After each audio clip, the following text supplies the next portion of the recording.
Today I'm making my daughter's favorite breakfast, bacon and pancakes on the Blackstone. Alright guys, so let's get started with the bacon. Get yourself some Costco bacon and lay it out. And of course I gotta put some turkey bacon for the wife as well. You guys are hearing this sizzle? Yes sir. Alright, so go ahead and flip your bacon around and make sure that you stick around to the very end. I'm going to show you how to clean your Blackstone as well in 3 easy steps. So first, let's get all these bacons flipped. And what I did is I heated up the Blackstone on all 4 burners. You want to make sure that you heat up the whole plate together whenever you're cooking. Later you can turn off burners as you want to put food that's already cooked, but in the beginning, heat that baby up.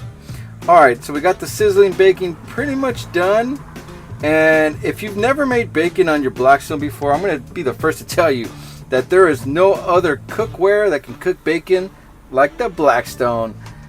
And you know it's true. It just tastes so much better. It tastes like restaurant style, you know.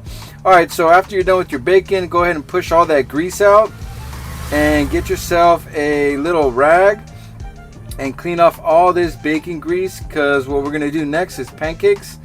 And I don't know about you guys, but I like to clean surfaces in between everything that I cook, unless it's a meat to potatoes, but this is going to be a meat to pancakes, so this is a little different because we're going to be using butter. Put like half a stick of butter and just wave that baby around. And now we're going to go ahead and make our batter. 2 cups of pancake batter. It's going to take 2 cups of water and go ahead and mix this in. I used a fork, which is totally fine. You need a little bit more water, so go ahead and mix it up and make sure it is watery enough for this batter dispenser, because if it's too thick, it's going to be very hard for it to come out of the bottom. Alright, now that we have our pancake batter all ready to go, we're going to start pouring this on the Blackstone one by one. And today I have my helper, my daughter, as she loves her pancakes and she wanted to take part in the video, so of course I'm going to be helping her out, showing her how to cook, because you got to show your kids how to cook, man. You got to be self-sufficient at one point, right? Alright, so let's start flipping these pancakes. And today's just a typical Sunday, man. We're just making pancakes and bacon. Nothing too crazy, but this is really great, man. So we didn't do the eggs or potatoes today. We just kept it very simple. And here is the breakfast, you guys. Got the little guys and the big guys.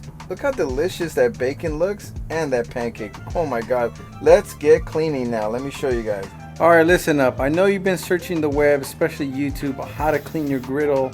And I've seen a lot of people clean them the wrong way. And look, let's just not complicate this any longer. Let's make it very simple for all you guys to understand. We're going to break it down into 3 easy steps, like I said. Alright, so the very first thing is you want to get you a scraper. I picked up this one from Blackstone. It came in a kit, and it came with these 2 other things that I don't really care for. So I'm going to show you how I do it. You can choose to use the other 2 if you'd like, but I only use this piece of the scraper kit. And it is found on Amazon. If you're interested in it, I'll have a link down below in the description. Alright, so for the second part, all you want to do is get some water. Yes, water. Don't be getting, vinegar and all these other things. Water is all you're going to need to clean up all of that old gunk that got stuck on your griddle that you forgot to clean last time. Alright, because let's be honest, we forget to clean this. We cook and we just leave it there. I do it sometimes and it sucks, but it does happen. Alright, so look, you just throw the water on there and make sure that when you have this griddle on, all 4 burners are on the very high setting. That gets you just a basic rag, and go ahead and use the spatula and just run it all across the griddle until you get all that water off. Make sure you hit every single corner of the griddle because you want it to be clean. And the water, it just evaporates all that old gunk and it gets it ready to go. And at this point, a lot of people like to throw oil on there. I was going to cook bacon next, so I didn't really need to throw oil, but that would be my next step. If you found this video helpful, then this next one you'll definitely like.